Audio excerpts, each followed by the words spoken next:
morning, everybody. Happy snow day. I am going to read you the December bedtime story. I have two helpers here. They might pop up while I'm reading, so just ignore them if they're being naughty. They like to play with the Christmas tree. This book is called The Last Christmas Tree by Stephen Krensky. The Last Christmas Tree.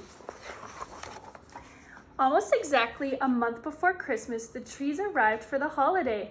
On the day before, the lot had been empty. Now it was full to bursting. The difference was almost like magic. There were balsam firs, spruces, and pines, all lined up neatly at a slight tilt.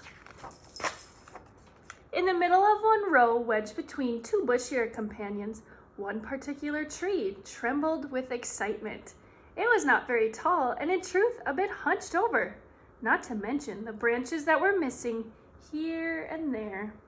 Can you guys see it? Still, no tree was more filled with the spirit of the season. Surely, everyone would see that one at once.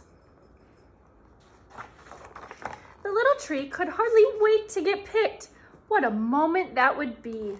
It imagined itself covered with lights and ornaments, with presents tucked in snugly underneath. The other trees didn't seem to care about who picked them out or how long it took. But the little tree kept its hopes high. It wanted someone special, someone who was as excited about Christmas as it was. As the days passed, the trees were sold one by one. A few people made up their minds in an instant. They knew what they wanted, and that was that. Others went back and forth and back for what seemed like hours, and sometimes was.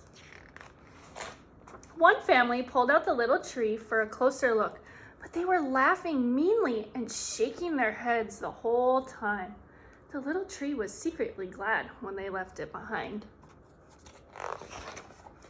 As time went on, the remaining trees were spread out, the better to show themselves off. No longer hemmed in, the little tree tried to stand up straight and puff itself out as much as possible, but nobody seemed to notice. The lot got emptier and emptier. The few unsold trees found their prices marked down again and again and again. On Christmas Eve, the little tree looked to the left and looked to the right. Now the sign says free. It was all alone. A sign was hung on it in big letters. It wasn't an ornament, not really, but the tree chose to think otherwise. The night was cold and clear, and the little tree got rather sleepy. Just before dawn, it thought it heard a jingling sound, but it was hard to be sure. Jingle, jingle, jingle, jingle. The next thing the tree knew, it was gently picked up and placed in an empty sack. This wasn't what the tree had expected at all. Then the earth fell away far below. The other trees were covered in all of their finery.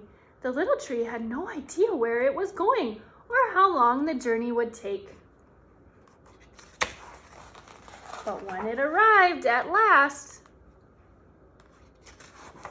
the little tree was finally home. The end. Merry Christmas, everybody, and happy snow day.